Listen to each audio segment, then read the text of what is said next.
کہ جو احتجاج ہے وہ عوام کا حق ہے، اور جب وزیر اعظم بنے تو انہوں نے کہا تھا کہ اگر میرے خلاف 50 لوگ بھی نکلے تو میں جو ہے وہ اپنی سیٹ چھوڑ دوں گا۔ ابھی سیٹ چھوڑنے نہ چھوڑنے کا تو کوئی مسئلہ نہیں ہے، وہ ان کی اپنی مرضی ہے، لیکن ہم دیکھتے ہیں کہ کیا وہ اپوزیشن جماعتوں کو وہ سپیس دیں گے جو ان کا جمہوری حق ہے یا نہیں، یا اپنی ایجنسیاں اپنے لا انفورسمنٹ اداروں کو استعمال کرتے ہوئے وہ کوئی تصادم کا راستہ اختیار کریں گے۔ اگر ایسا کچھ ہوتا ہے تو پھر وہ ملک کے لیے بہت بھیانک ہوگا۔ اللہ پاک ہمارے ملک کی حفاظت فرمائے اور ایسے حالات نہ آئیں۔ اب آتے ہیں اپوزیشن کی دوسری جو مہم چل رہی ہے، عدم اعتماد، مرحلہ وار عدم اعتماد۔ مرحلہ وار سے مراد یہ ہے کہ پہلے اسپیکر، ڈپٹی اسپیکر قومی اسمبلی، سینٹ کے چیئرمین بھی ہو سکتے ہیں، ان کے خلاف جو ہے وہ عدم اعتماد لائی جائے، اور آخری مرحلے میں وزیر اعظم پاکستان عمران خان کے خلاف جو ہے وہ عدم اعتماد لائی جائے اور اس کو کامیاب کیا جائے۔ یہ ہو سکتا ہے کہ ڈپٹی اسپیکر کے خلاف ہونے والی قومی اسمبلی کی عدم اعتماد کامیاب ہو جائے، لیکن وزیر اعظم پاکستان کے خلاف یہ جو عدم اعتماد ہے وہ کامیاب ہونے کے جو چانسز ہیں وہ مجھے کم نظر آ رہے ہیں۔ اس میں ایک اہم بات یہ ہے کہ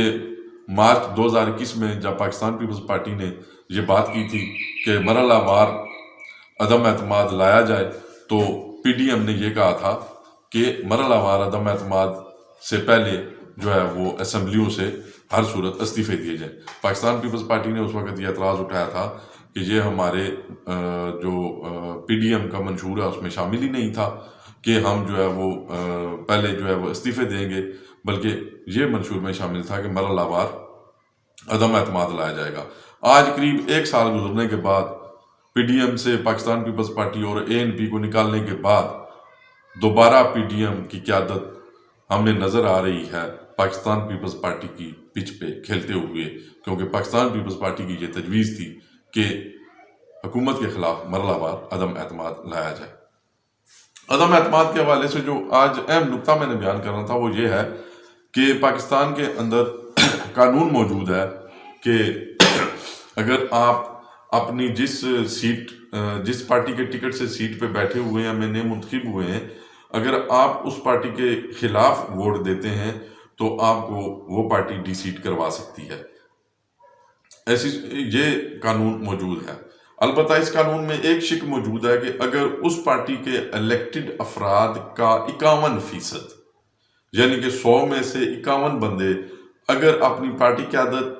کے خلاف جاتے ہیں، پارٹی پالیسی کے خلاف جاتے ہیں، تو ان پہ ڈی سیٹ کا جو قانون ہے وہ لاگو نہیں ہوتا۔ مثال کے طور پہ اس وقت گورنمنٹ میں پی ٹی آئی کے سب سے زیادہ ایم این ایز ہیں جن کی تعداد 156 ہے۔ اشاریہ کے جو کاؤنٹنگ ہے اس سے صرف نظر کرتے ہوئے آسان الفاظ میں سمجھا دوں کہ 51% تقریباً 80 ایم این ایز بنتے ہیں، وہ اگر اپوزیشن کے ساتھ مل جاتے ہیں یا فارورڈ بلاک بنا لیتے ہیں تو ان پہ ڈی سیٹ ہونے کا جو قانون ہے وہ لاگو نہیں ہوگا۔ دوسری طرف اگر ہم دیکھتے ہیں تو نون لیگ 84 ایم این ایز کے ساتھ جو ہے وہ سب سے بڑی اپوزیشن پارٹی ہے۔ اس کے اگر 43 ایم این ایز اپنی پارٹی قیادت کے فیصلے کے خلاف جاتے ہیں تو تب بھی ان پہ ڈی سیٹ ہونے کا جو قانون ہے وہ لاگو نہیں ہوگا۔ عدم اعتماد کے حوالے سے ایک اور بات کرتا چلوں کہ محترمہ بینظیر بھٹو کے خلاف جب وہ وزیر اعظم تھی تو ایک جو ہے وہ عدم اعتماد لائی گئی تھی، اور اس وقت بھی نازک ترین صورتحال تھی حکومتی اطاعت کی، لیکن محترمہ بینظیر بھٹو اس میں سے اس عدم اعتماد کو ناکام بنانے میں کامیاب ہو گئی تھی۔ اس میں جہاں پر محترمہ بینظیر بھٹو شہید کی سیاسی فہم و فراست اور پاکستان پیپلز پارٹی کا اپنے اتحادیوں کے لیے کھلے ظرف کا جو ہے وہ ایک پوائنٹ تھا، وہیں پہ ایک نفسیاتی جو ایج حاصل ہوتا ہے گورنمنٹ ہونے کا، سیٹ پہ ہونے کا، وہ بھی ان کو حاصل تھا۔ اب ہم آتے ہیں مختصراً اپنے آخری سیگمنٹ کی طرف۔ جیسا کہ میں عرض کیا تھا، ڈیرہ اسماعیل خان میں پرسوں الیکشنز ہوئے، کے پی کے میں ضمنی انتخابات ہوئے بلدیات کے پہلے فیز کے۔ جو کچھ وجوہات کی بنیاد پہ مثلاً ڈیرہ اسماعیل خان میں NP کے جو امیدوار تھے وہ شہید ہو گئے تھے، اور دیگر کچھ جگہوں پہ کچھ مسائل کی وجہ سے، کسی کے فوتگی کی وجہ سے جو ہے وہ انتخابات نہیں ہو سکے تھے، تو دوسرے مرحلے سے پہلے وہاں کے ضمنی انتخابات کروائے گئے، جس میں جو ہے وہ جمعیت علماء اسلام پہلے فیز میں جو انتخابات ہوئے تھے اس کی طرح جو ہے وہ ون کرتی نظر آئی، اس کے بعد PTI نظر آئی۔ اس میں جو سب سے اہم اور جاندار مقابلہ تھا، جو سب میڈیا کی نظریں جس پہ گڑی ہوئی تھیں، وہ تھا تحصیل میئر ڈیرہ اسماعیل خان کا مقابلہ۔ وہاں پہ پاکستان پیپلز پارٹی، جمعیت علماء اسلام اور جو PTI ہیں وہ سامنے تھے۔ پاکستان پیپلز پارٹی کی طرف سے ان کے مرکزی ڈپٹی جنرل سیکرٹری فیصل کریم کنڈی، سابق ڈپٹی اسپیکر قومی اسمبلی، اور پاکستان تحریک انصاف کی طرف سے وفاقی وزیر علی امین گنڈاپور کے بھائی عمر امین گنڈاپور تھے، جبکہ جمعیت علماء اسلام کی طرف سے کفیل نظامی صاحب جو ہیں وہ امیدوار تھے۔ یہاں پر تحریک لبیک نے بھی ایک جو ہے وہ اچھی جاندار انٹرویو دی ہے، جس پہ میں ایک دو جملے ضرور کہوں گا۔ خواتین و حضرات، اس میں سب سے زیادہ جو بات کی جا رہی ہے وہ پاکستان پیپلز پارٹی کے جو امیدوار تھے، سابق ڈپٹی اسپیکر اور موجودہ ڈپٹی سیکرٹری انفارمیشن، مرکزی ڈپٹی سیکرٹری انفارمیشن فیصل کریم خان کنڈی صاحب، ان کے حوالے سے بات کی جا رہی ہے۔ ہم نے جو دیکھا اس الیکشن مہم میں، ہمارے ذرائع یہ کہتے ہیں کہ فیصل کریم خان کنڈی کے ہارنے کی وجوہات میں سے سب سے بڑی وجہ ان کا غیر عوامی اسٹائل ہے، جبکہ عمر امین گنڈاپور اور علی امین گنڈاپور کو جہاں پہ حکومتی سرپرستی حاصل تھی، وہاں پہ ان کا ڈیرے کے اندر اقتدار میں ہونے کے باوجود ڈیرے والوں سے، یعنی کہ ڈیرہ اسماعیل خان کے لوگوں سے ان کا رابطہ، ڈیرہ اسماعیل خان میں ان کی موجودگی، عوامی انداز سیاست ان کی جو ہے وہ کامیابی کا باعث بنا ہے۔ ایک مختصر سا میں آپ کو ایک جو ہے وہ اعداد و شمار پیش کر دیتا ہوں